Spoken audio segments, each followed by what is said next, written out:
The last weeks of summer have such a small changes that many times we don't notice them.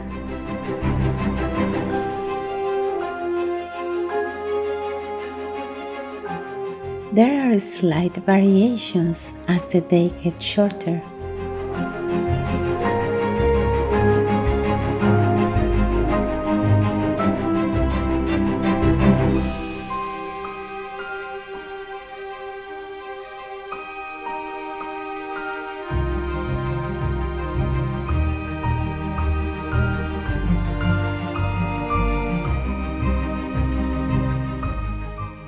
The temperatures start to drop, and the sound of insects is no longer as loud.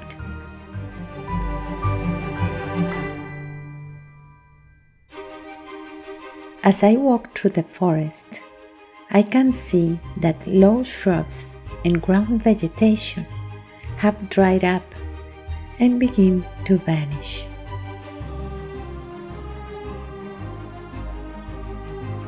The leaves of the trees are still green, and their change is not evident yet,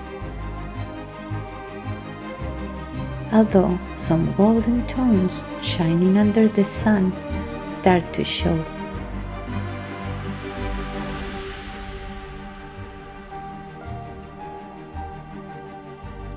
I still can see many flowers, and the bees and butterflies continue to flutter and feed.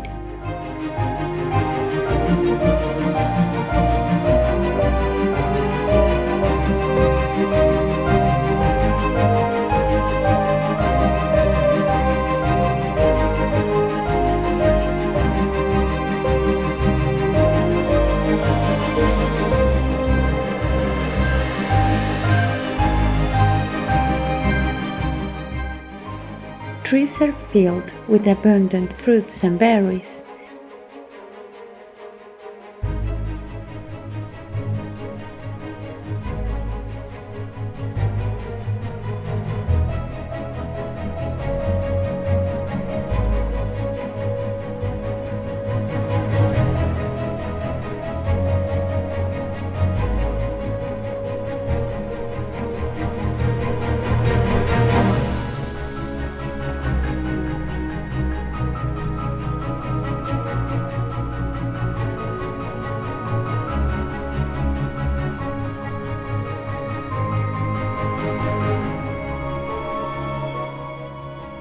And many plants begin to spread their seeds.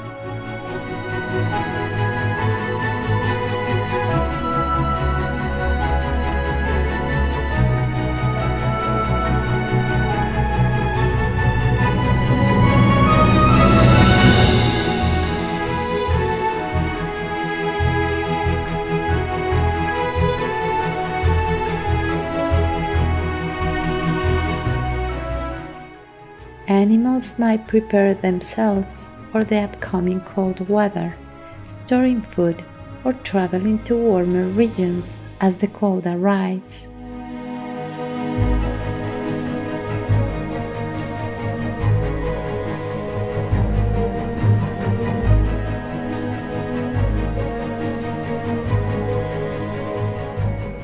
The biggest change I see is among invertebrates, who have different strategies to overcome the low temperatures and the lack of food. Many of the insects survive as larvae or pupae and will end their metamorphosis as soon as winter ends. Others will die and leave nothing but their eggs buried underground or hidden among the bark of trees. They will be replaced by a completely new generation that will be born in the spring.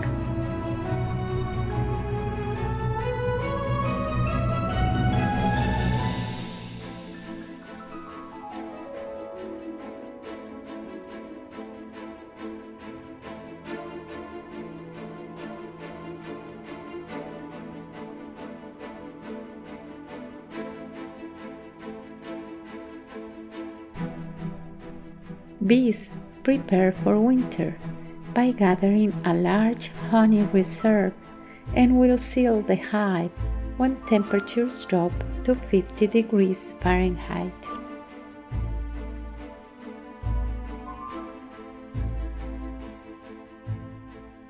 Others, like some species of butterflies and dragonflies, will undertake incredible migrations from such a small and fragile creatures.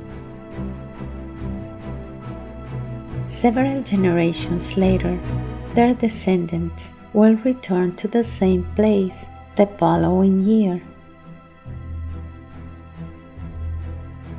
The ants are also busy gathering food.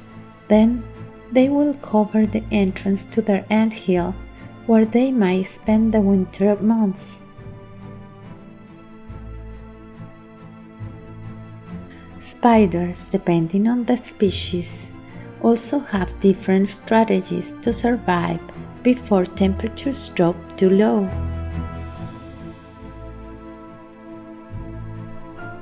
Some might hibernate. Others will seek where to protect themselves from the cold, or where to leave their eggs sheltered until next spring.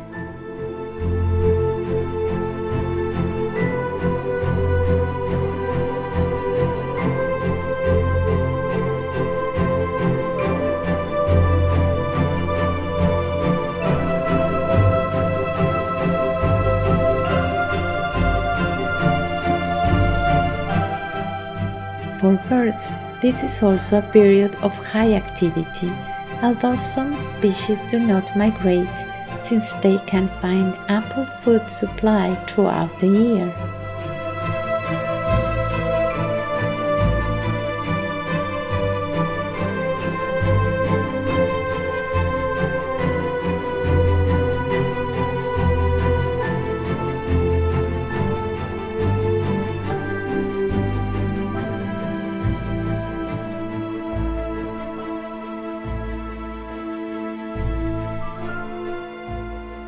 Other species will leave their summer habitats when the temperature changes.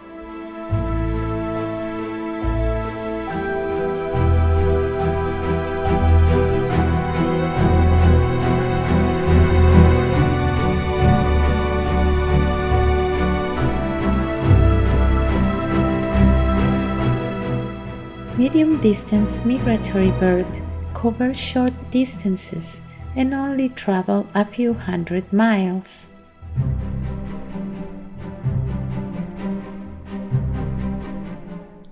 Long-distance migrants generally move from their breeding areas in the United States and Canada to parts of Central and South America, flying thousands of miles. In spite of the great difficulties that migration represents, some 350 species of birds of North America make these trips every year, leaving by the end of the summer or beginning of autumn and returning in the spring.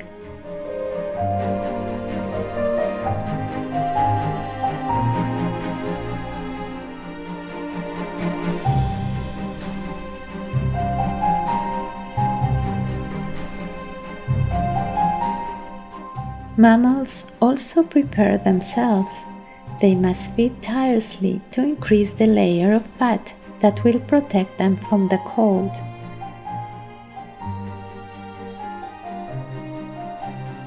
Some will arrange their burrows and supply them with food that will allow them to survive underground, where temperatures remain constant throughout the year.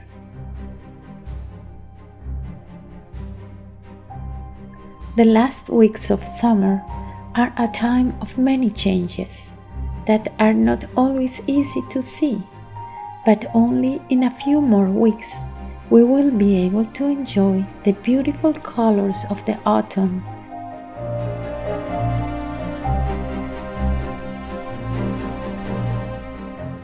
And the first frost will arrive with a drastic drop in temperature.